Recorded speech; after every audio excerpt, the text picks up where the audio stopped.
এখন যাদেরকে আপনার আপন মনে হচ্ছে না, আমি একটা কথা তো অনেকদিন বলেছি যে আল্লাহ সুবহানাহু ওয়া তাআলা ছাড়া ইহকাল পরকালে আমাদের প্রকৃত আপন কেউই নাই। কথা বুঝতে পারছেন না? সময় হোক বুঝতে পারবেন। এই যে যাদের কথা চিন্তা করে আপনি দুর্নীতি করছেন, ঘুষ খাচ্ছেন, সুদ খাচ্ছেন, এরা আপনাকে চিনবে না মরার পরেই। কে ভালোবাসে আমাদেরকে? আল্লাহ ছাড়া আসলে ভালোটা বাসেই বাকে।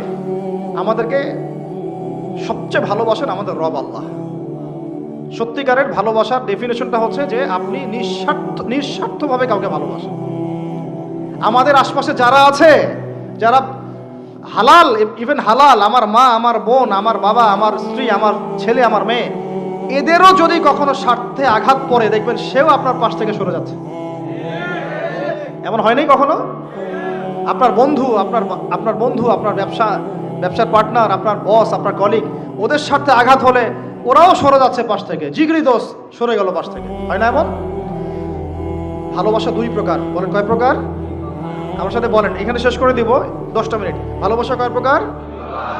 একটা হচ্ছে নিঃস্বার্থ ভালোবাসা। কি স্বার্থ? কোনো স্বার্থ নাই, নিঃস্বার্থভাবে ভালোবাসা। একটা হচ্ছে কোনো না কোনো স্বার্থ জড়িত আছে এমন ভালোবাসা।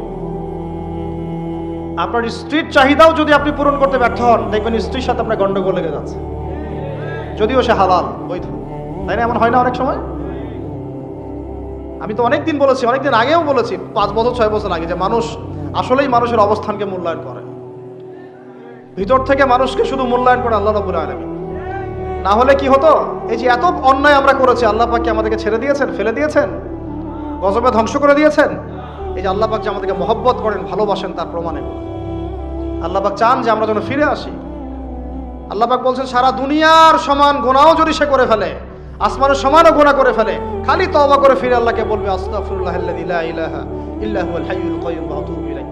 আল্লাহ পাক বলছেন, খালেস তওবা করলে গুনাহ তো মাফ করে দিবই, আগের গুনাহগুলোকে নেকি দিয়ে পরিবর্তন করে দিব। ভালোবাসা না? আল্লাহ পাক সৃষ্টি করেছেন আমাদেরকে ভালোবেসে। কোরআন খোলেন, সূরা সাদ পড়েন। সূরা সাদের মধ্যে দেখবেন আল্লাহ বলেন, খালাকতু বিয়াদি মা মানাআকা আল্লা তাসজুদা খালাকতু বিয়াদাই, মানে তুমি ইবলিস কেন তাকে সিজদা করলা না যাকে আমি নিজ হাতে সৃষ্টি করেছি? এটা মহব্বতের বহিঃপ্রকাশ না? আল্লাহ আমাদেরকে নিজ হাতে সৃষ্টি করেছেন। আল্লাহ পাকের হাত কেমন এটা আমরা ব্যাখ্যা করতে যাব না। এর হাতের অর্থ কি সেটাও ব্যাখ্যা করার, তাওয়িল করার দরকার নাই। কোরআনে আসছে যেভাবে সেভাবে আমরা ঈমান রাখবো, ঠিক আছে ভাই? এখানে আবার অনেকে অনেক তালগোল পাকায় ফেলে এবং বিভ্রান্ত হয়ে যায়, এদিকে যাওয়ার দরকার নেই। এখানে বোঝানো হচ্ছে আল্লাহ রাব্বুল আলামিন আমাদেরকে মহব্বত করে সৃষ্টি করেছেন। এই পুরো সৃষ্টি জগৎটাই তো আল্লাহর মহব্বতের বহিঃপ্রকাশ। সবকিছু এত নিপুণভাবে চলতেছে, এটা মহব্বতের বহিঃপ্রকাশ না? আমি আপনাদেরকে নিয়ে যদি কোনোদিন কক্সবাজারের সৈকতে